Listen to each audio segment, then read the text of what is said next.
Welcome to the Ohh Show with Orlana Darkins Drewery, your connection to events, topical interests, issues, and the movers and shakers in our world, and the opportunity to learn things that make you say, oh. My guest today is no exception, Liz Elting. She is a woman of many titles. She's an entrepreneur, philanthropist, feminist, and author. With a career that began in an NYU dorm room, she co-founded TransPerfect, a billion-dollar translation and solutions company. Today, she helms as the Elizabeth Elting Foundation, focusing on creating opportunities for entrepreneurial young women. Her book, Dream Big and Win, Translating Passion into Purpose and Creating a Billion-Dollar Business, challenges conventional wisdom about what it takes to succeed in the business world. From the importance of ownership as a core value to the power of taking action over reciting mantras, Liz offers a counterintuitive yet profoundly practical guide for anyone dreaming big. So let's delve into the mind of one of Forbes' richest self-made women and learn how to translate our passion into purpose. Liz, welcome to the Ohh Show. Thanks so much, Orlana. So great to be here. So let's dive right in. Your book suggests that innovation doesn't have to mean invention. Can you share an example from your own experience with TransPerfect where you innovated without inventing something entirely new? Oh, absolutely. Well, certainly starting the company, because when we started TransPerfect out of that NYU business school dorm room, there were 10,000 other translation companies out there at the time. So just starting a translation company was not a new idea. It was not a new invention. But the idea was to do it differently and better. And I thought we will spoil the client with service and provide the absolute best service and quality in the industry and continually innovate. And then there were so many innovations along the way. One that comes to mind right off the bat was we came up with our own certification process for linguists. We wanted to create the gold standard for certifying translators because there wasn't one out there. And we called it TLC, TransPerfect Linguist Certification, so that we would go out there and certify linguists who would work around the world, both for companies and at companies doing translations. That was one advantage, one idea, one innovation. Another was when we innovated as a translation company and we became ISO certified before most companies did that. Because some of our clients really wanted to see that. If they were financial clients or legal clients, they wanted to see that. And then one other idea that comes to mind is we started a division called TransPerfect Litigation Support Services. And we did it because so many of our clients were lawyers and we saw they needed litigation support services, which were things like copying, scanning, coding, blowbacks, and then it later became e-discovery and transcription services, etc. So those are three examples of innovations, actually. You mentioned in your book that ownership is not just about having a stake in the company, but also a core value and philosophy. Can you explain how this perspective shaped the culture at TransPerfect and how it can benefit other entrepreneurs? Oh, absolutely. It was critical. It was a critical core value for certainly I as an owner would have and did have, but then our employees had it. And when we hired people, we looked for people who showed that. And I think when you're hiring people, you see it in the interview. When you ask questions related to the company, like it shows that they really know the company. Like, have you thought of doing this? Is there anyone in the industry doing that?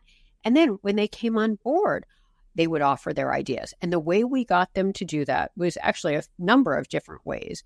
One is, I'm a big believer in one-on-one conversations with employees where you sit down and you find out how they're doing, both personally and professionally, and make sure how they feel and what they're looking to do is something that I'm focused on. And if they say, I want to make sure I can rise in this company, and come up with a plan for them to rise. But another question I would ask in those one-on-one interviews is, what would you do differently if you owned the company? And that's where I would get ideas for the best innovations. And then one other thing I'd say is, in order to promote people for certain positions, I required them to come up with a new idea for the company. And so that would create a culture of innovation. And then finally, the way we compensated people. When they were good at their job, they were compensated like an owner. So they would make more than they would at another company. But if they weren't good at their job and they weren't getting results, they would make less and they would leave. So their compensation was very closely related to revenue and profit, which is how it should be. Then they are thinking like an owner. So those are some examples of how we created that culture. I like that. You talk about actions being more important than mantras. What are some concrete actions you took in the early stages of your business that contributed significantly to its success? Well, I think so many people, and I'm a big believer in mantras and quotes. I love them. But in the end, doing eclipses dreaming. And I was a big believer in the way I was going to be successful. It was writing out my goals for the overall goal, which was to create the world's largest language solutions company or translation company, and then break it down into annual goals and quarterly goals and monthly goals, and then come up with the actions to accomplish those goals. And for us, when we started the company, that involved my making 300 phone calls a day to figure out who at a company would have a need for our service. And then once I figured out who that person was, sending out a letter to them. So sending up 300 letters a day and doing this 5 days a week for weeks and months and years. And those are examples of action I took in the early days. And then everybody we hired after who was selling needed to do similar actions. I mean, the actions changed based on their position in the company and how far along we were. But for years and years and years, it was about making sure they did those actions that we talked about. So it's all about action.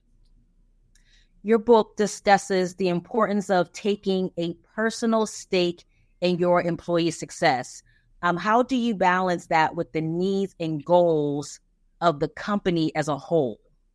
Well, I think, making sure that I understand what the employee is looking for, what their goals are, where they want to be in 5 years, 10 years, 15 years, and then hiring people whose goals align with the company's, like people who want to create the world's largest company in our industry and people who want to ascend in that company, and then giving a plan to them on how to ascend and then paying them so that as they create the result that I've asked for, accomplish the goals, they are compensated well, and the company at the same time is doing well. So I think it's a case of hiring like-minded people who love the idea of building the world's largest company in your industry and then rewarding them accordingly. Like, for example, I would hire a person alone in an office to start an office and say, if you accomplish certain revenue goals for 3 consecutive months, you can hire a second person. And if the two of you accomplish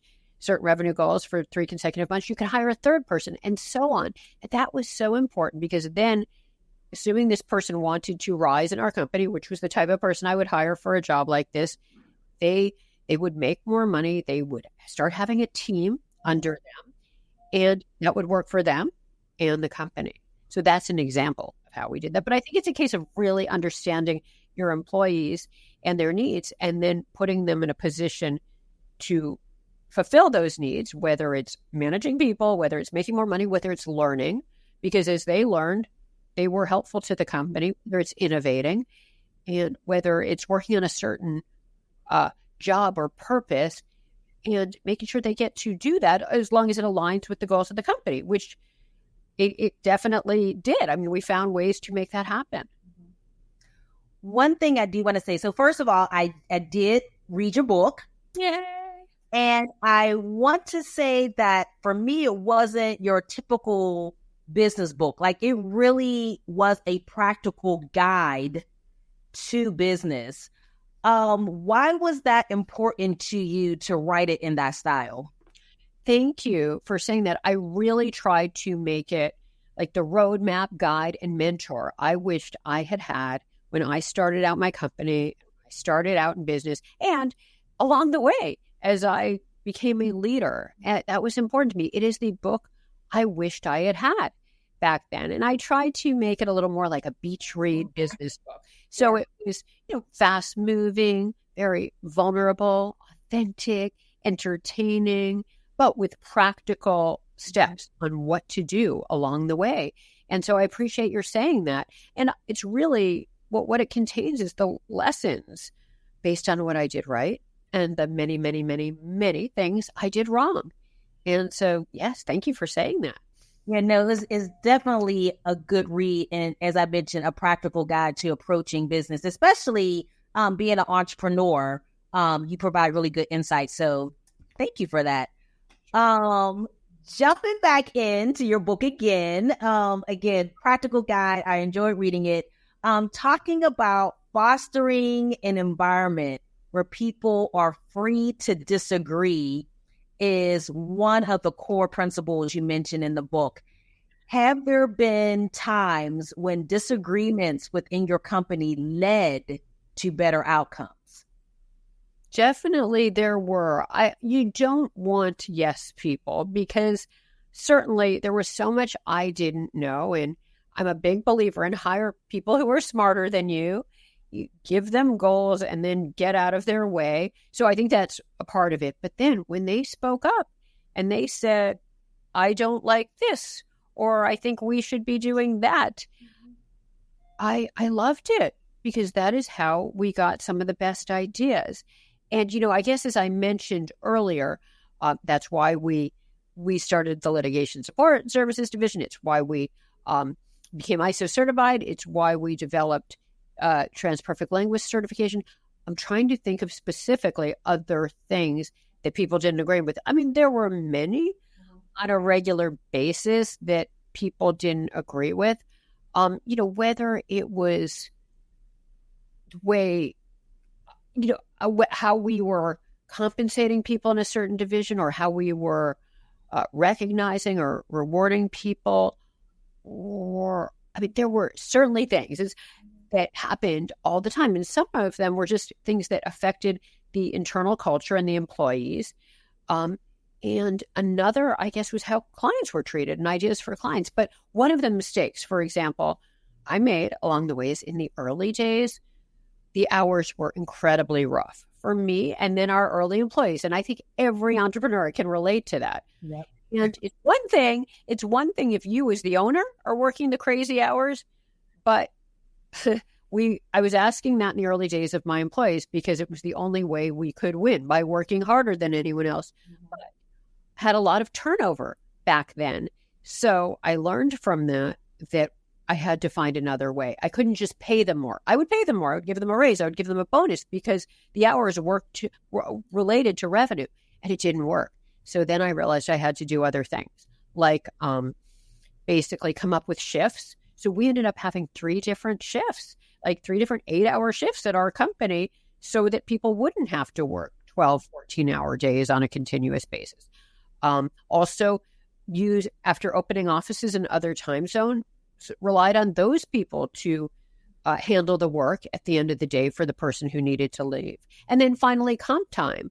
And these were, I'm sure, ideas of people, from people that we got along the way because it was a team effort. And I think as long as the people are incentivized to build the largest company in the industry, as ours were, from how they were compensated and the responsibility that they've been given, they would put forth these ideas. And it was wonderful. It was really wonderful to get these ideas from our employees. I want to share the name of the book again, Dream Big and Win, Translating Passion into Purpose and Creating a Billion-Dollar Business. I'm talking with the author, Liz Elting. And in your book, you stress that safety nets or not enough, and that no company is too big to fail.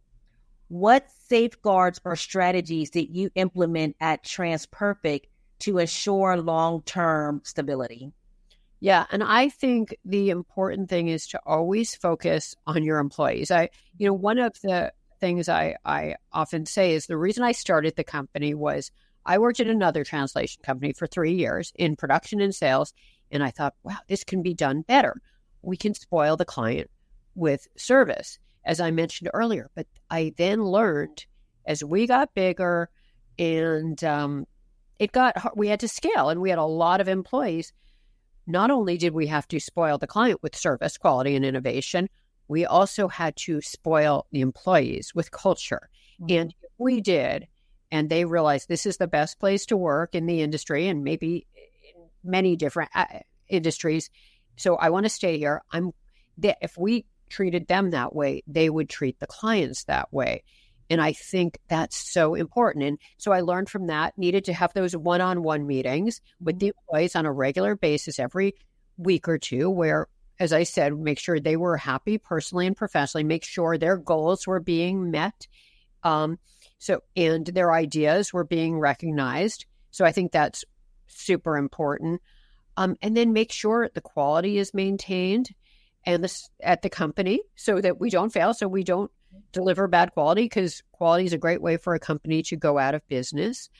And then communication, right? Because as companies become bigger, there are silos, and often there isn't communication and there isn't transparency. So I think communication from the top is very important as well. And, there's so many ways to do it in this day and age. We have email, we have Zoom, we have global webinars we can do. And then, of course, tried to bring the people together in person as often as I could. And certainly we did that, because when people are scattered around the world, often in quite small offices, they want to feel like something bigger, and they want to feel like they're working, as part of a team and on a unified effort. So that was very important too. So I think as a company becomes big, all of those things need to still be done.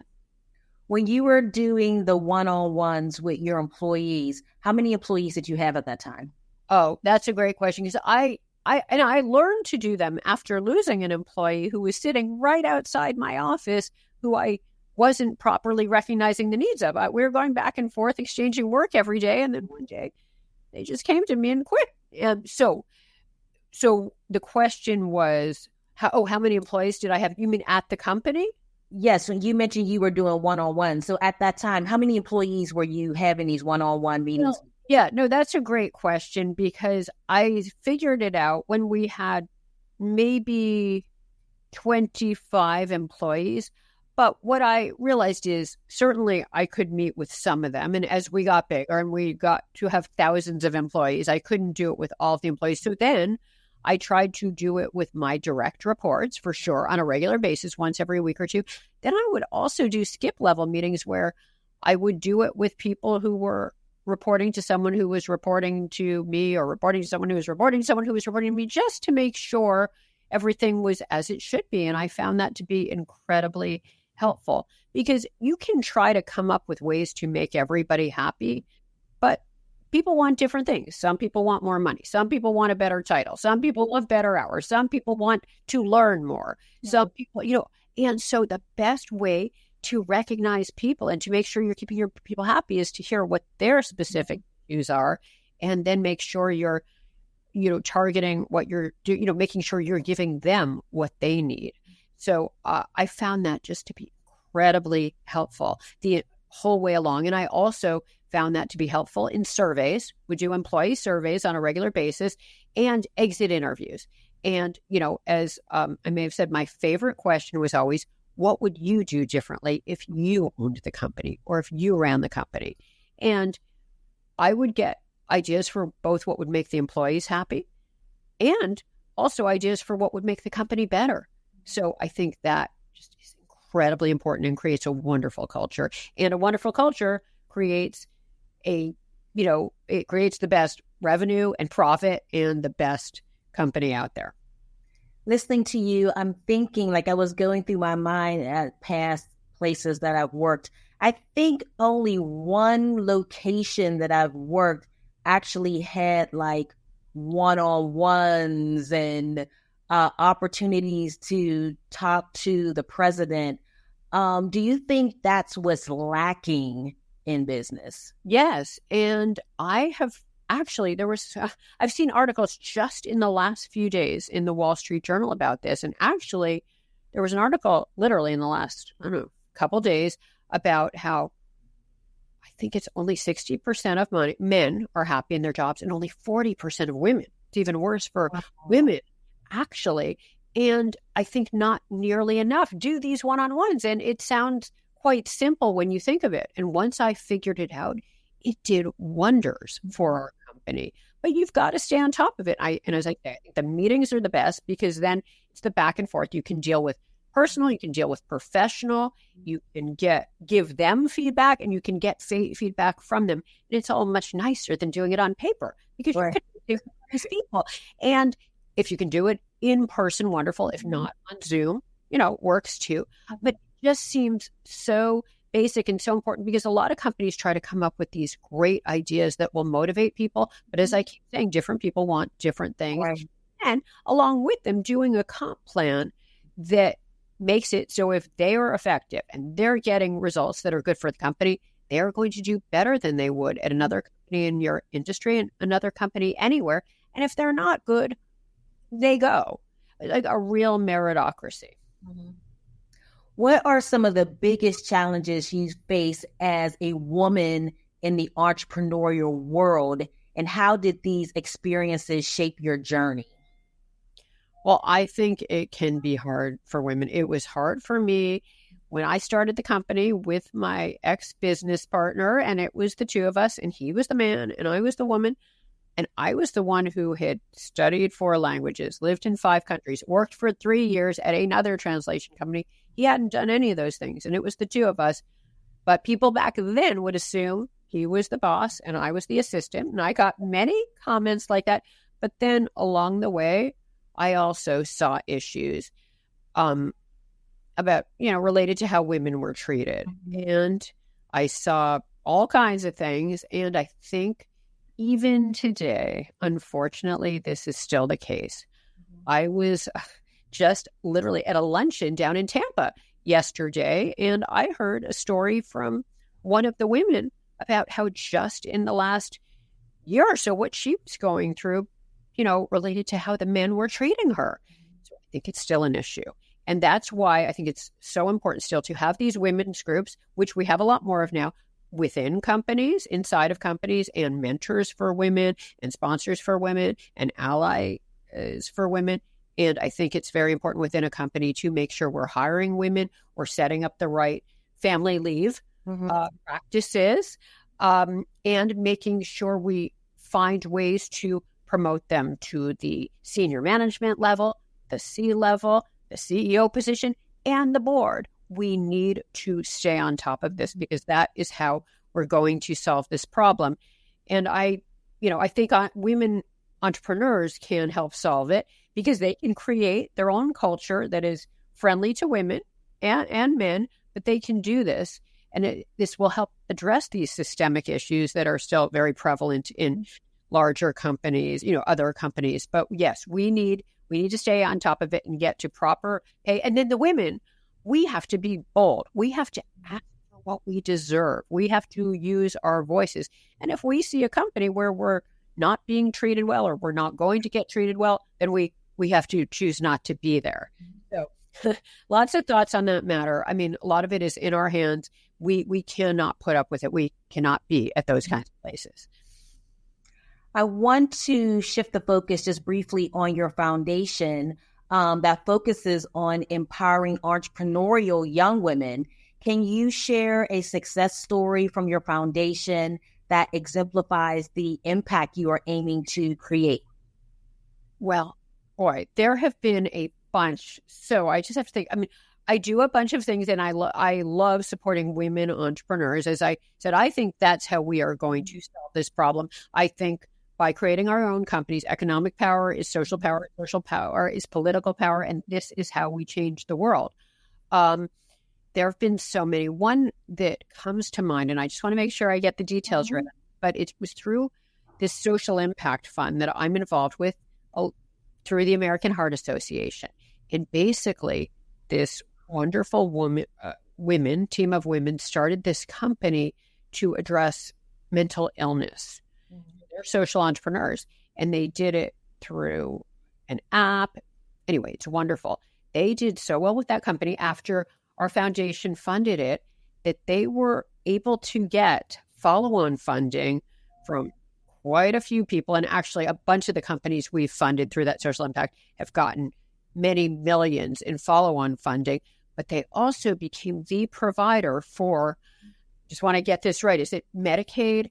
But yes, I mean, for nationwide, the government provider, and that happened from that funding. So that's, those are that's one example. And then, as I mentioned, the other American Heart Association social impact funds that we fund, we have an Elizabeth Elting social impact fund. A lot of them have gotten millions more in funding. And then the other accelerator program that I'm involved in that funds many women-led companies is called NYU's Endless Frontier Labs. And it is another one. And again, we donate to these women-led companies, the top ones every year. Actually, I'm going down to NYU tomorrow and presenting the awards for the top women-led companies. And then what happens is after we provide our investment, they get millions in follow-on funding. And then they start becoming sizable companies. And these companies are doing some wonderful things like identifying early markers of cancer, preventing issues related to heart disease and Alzheimer's, all kinds of wonderful things. So lots of great results out there. Awesome. Liz, I mean, you're such a successful businesswoman. What made you, or what was the motivation for you to say, you know what, I want to write a book? Yeah, I was motivated to do it because, I needed help along the way. I really felt like I was just figuring it out as I went along. And I did, when I started the company, read every business book I could get my hands on. And I learned some things for sure. When you read, you learn. But I also felt like I cannot relate to writing these books. They were just talking about what to do. Do this, then do that, then do this, then do that. And I wanted something that I could relate to better. Maybe something written by a woman, maybe something a little more with the personal part too. Because I like bios, I like autobiography, I like stories, and I like entertainment. So I thought, I'm going to give business lessons based on everything I've learned. But I want to make it a little more fun, a little more entertaining, and a little more relatable. So I'm very vulnerable, authentic in it, and I think, that's why I did it. And, as I said, I've done a number of things right and many, many things I did wrong. I did wrong because I didn't have all this information. So I wrote it so other people don't make the same mistakes I did. I'm trying to pay it forward and develop a lot more successful women entrepreneurs. Again, the book is entitled Dream Big and Win, Translating Passion into Purpose and Creating a Billion-Dollar Business. For our listeners who are struggling to find their purpose, what advice can you give to help them not only dream big, but also win? Yes, and I am such a believer in following your passion. And I'll just tell you very briefly, as I mentioned, worked at a translation company, absolutely, between college and business school is what I did. 3 years. Absolutely loved it. But I thought, but that's not practical. And how am I going to make money? There was nowhere to go after 3 years in the company. It was a relatively small company. Went back to school, got my MBA, tried out finance. And then I thought, wow, in this finance company, there were a number of things I didn't like. I didn't like the sexism, but I also didn't like the industry. And I thought, even if the environment were better here, I just can't be happy. It's not like the language industry. So I thought, I'm young and I'm used to living like a student. I didn't have money then. And I thought I can do this a little longer because I cannot go to work every day and be miserable. Mm-hmm. So stopped doing that, quit after only 6 weeks and started my company.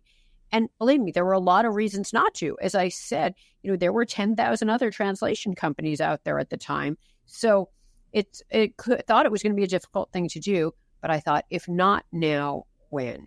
The time is never perfect.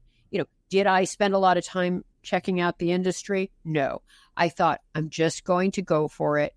And if it doesn't work out, I'll move on to something else. And the reason I told you all that is, if you are not happy in your job, or if there are things about your job that you like, but you barely do them or you don't do enough of them, find a way within the job you're at to do more of them, a different division of the company. If you like working with people, perhaps you can move more into the sales area if you're not, if, et cetera, that type of thing. But if you have something you love doing and you have an idea on how you might be able to make money doing it, even if it's already been being done, don't worry, you can do it a little differently and better. And it's worth the risk. Don't overthink it. Don't overanalyze. Don't wait too long. Just be bold. Take that risk, because it's all about taking the risk. And the other thing I'll say is work hard. Work harder than the others. Show up when others won't and do what others don't, because that made our company successful. We went all out, worked harder than the rest. And I say, work today like no one else will, so you can live and give tomorrow like no one else can. But go do it, because there's no time like the present. Don't wait. And the world needs you and your wonderful idea. So go for it, and it will. I would say just go for it. Have the big dream. Pursue it. Don't wait. And you will win just for doing it. So go for it. I love it.